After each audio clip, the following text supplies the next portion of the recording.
This king was so evil, just killing his enemies wasn't enough for him. Legend says this king held a cannibal court, where he forced his enemies to eat their own friends. It's absolutely insane. This is the dark and twisted tale of Charles the Bad, a man whose name meant betrayal in a century that was already full of chaos.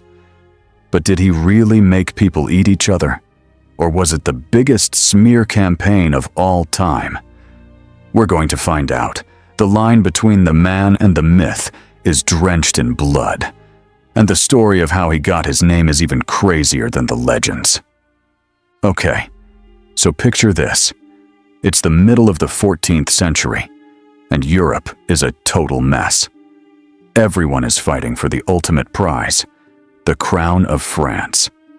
The 100 Years' War between England and France had thrown everything into chaos, and then this guy shows up, Charles, King of Navarre, and he's about to change everything. Born in 1332, Charles wasn't just the king of some small kingdom. He had an insane claim to the French throne. His mom was the daughter of a French king, Louis X. So because of some crazy family tree stuff, Charles believed he had a better right to the French throne than the guys who were actually in charge. This wasn't just a goal, it was an obsession. To Charles, the King of France wasn't just some guy. He was a fraud sitting on his throne. From everything we know, he was a man of huge contrasts. People said he was super smart, charming, and an amazing speaker. He could talk anyone into anything. But behind the smile, this dude was completely ruthless. He was explosive, sneaky, and ambitious, and one historian literally called him mad, bad, and dangerous to know. You can't make this stuff up. He owned a ton of land in Normandy, which gave him a perfect base deep inside France to just cause trouble. From there, he could raid, make deals, and just make the French king's life a nightmare. He didn't care about his own kingdom of Navarre. He just used it like a piggy bank for men and money to fund his insane plans against France, and he was willing to burn everything to the ground to get what he wanted. So how did he get the name the Bad? This is where it gets crazy. You have to understand, Charles had one rule. He was only loyal to himself. That's it. He saw the huge war between England and France as a giant marketplace of opportunity. His loyalty was always for sale. One minute, he'd team up with England to help them invade France. The next, he'd use that threat to blackmail the French king, John II, for more land, more money, and more power. His nerve was unbelievable. His biggest rivalry was with this guy, Charles de la Certe, the Constable of France. De la Certe was the French king's best friend, and had been given lands that Charles believed were his. After they had a huge fight, Charles didn't just want revenge, he planned a cold-blooded murder. On a dark night in January 1354, his men ambushed the constable in a tavern and murdered him in his bed. And the craziest part? He didn't even deny it. He bragged about it to get more power, turning a murder into a massive political move. This pushed France right to the edge of a civil war. King John II was furious, but was too scared to do anything because he thought Charles would team up with the English. Charles used this fear to squeeze a treaty out of the French king that not only pardoned him for the murder, but gave him even more land. But for Charles, it was never enough.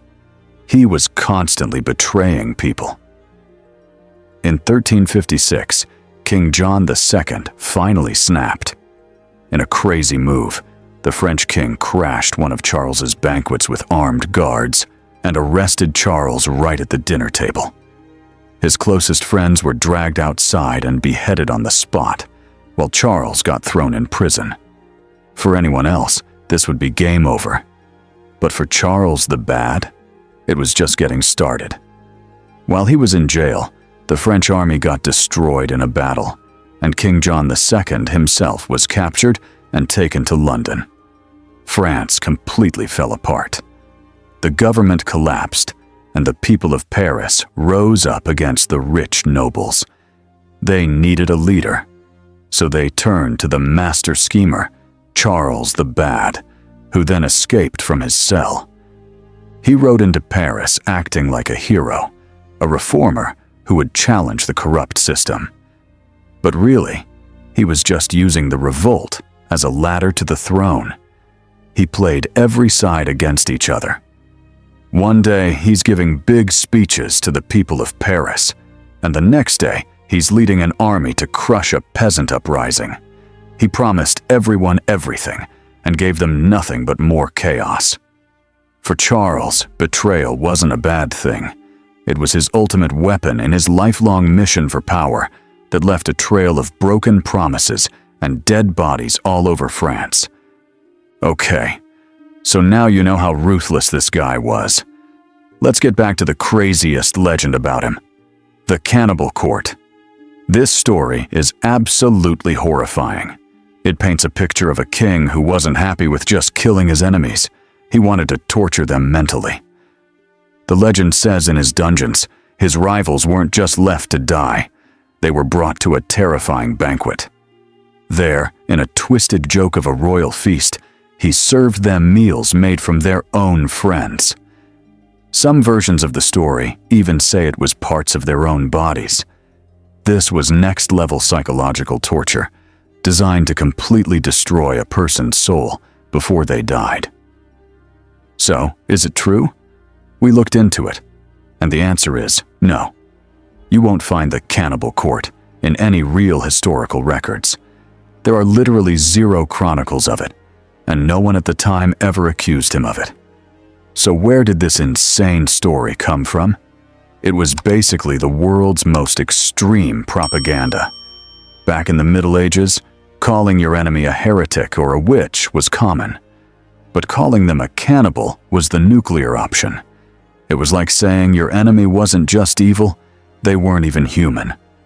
Charles's real-life cruelty was so famous that it made people believe he was capable of anything, even the most horrible atrocities. It's also interesting that a weird kind of medical cannibalism was a thing back then, where they used medicine made from ground-up human skulls for healing. King Charles II of England actually drank something called King's Drops, which was made from powdered human skull. But using cannibalism as a form of torture is something else entirely. It was the perfect dark legend for a guy already known as the Bad. But the myth is so powerful because it feels true. Charles the Bad might not have literally made his enemies eat each other, but his entire career was about making his rivals destroy themselves. He made them consume their own alliances and tear their own kingdoms apart just so he could benefit. The Cannibal Court is a gruesome metaphor for a career built on making other people eat themselves. A guy who lived a life this crazy was bound to have a crazy death. And his ending is one of the most insane things I've ever heard, and people at the time saw it as payback from God. By 1387, at 54 years old, Charles was a shell of his former self. His decades of scheming had left him with no friends and no power. His dream of being the French king was over. He was also suffering from a terrible illness that left him weak and unable to move. He was so desperate for a cure, his doctors tried this insane medieval remedy. To make his body warm again, they ordered him to be wrapped from head to toe in linen sheets that were completely soaked in brandy.